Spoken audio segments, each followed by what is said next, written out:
Sisters and brothers, thanks everyone for being here. We're from the organization March Forward, and we're here to say to all those serving in the Army and the Marines and the Air Force and the Navy that you have the absolute right to refuse to take part in these criminal wars, and that's a right that all of you should exercise. You have no reason to go put your life on the line and kill and die for profit. We've been to Iraq, we've been to Afghanistan, and we know what these wars are really about. And we joined the military for many reasons. Because we need a college education, because we need a job, because we need health care. And then we joined the military, and they tell us that our enemies are poor people in caves in Afghanistan, or poor people in the deserts of Iraq. But we've been to those countries, and we know that our enemies are not other poor people abroad. Our enemies are the people that laid us off from our jobs, that denied us health care, that make it impossible to get an education. Our enemies are not in the poorest countries on the planet, but right here in the richest one. Now these wars, the occupations of Iraq and Afghanistan alone, are costing over $700 million every single day. This is a crime.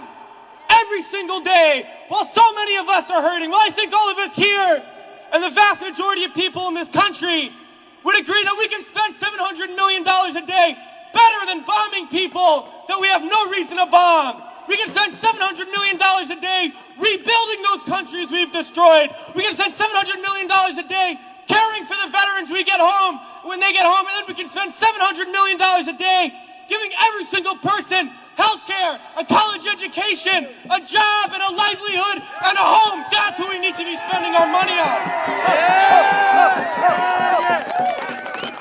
But this government is not going to do that. They're not going to use the money in that way.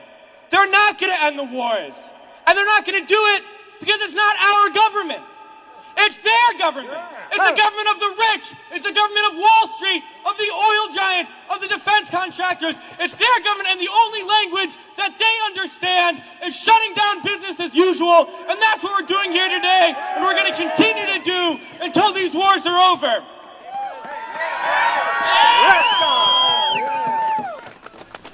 Well, it's crystal clear now that these wars are going to continue and expand and go into other countries. That is the trend. That is what we know, that there is perpetual war, and it's only going to stop if the people stand up and stop it. And that's what we're going to do, sisters and brothers.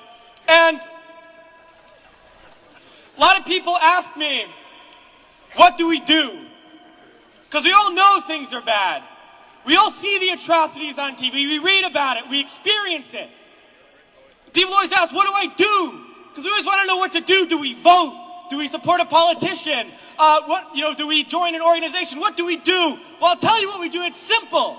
We fight.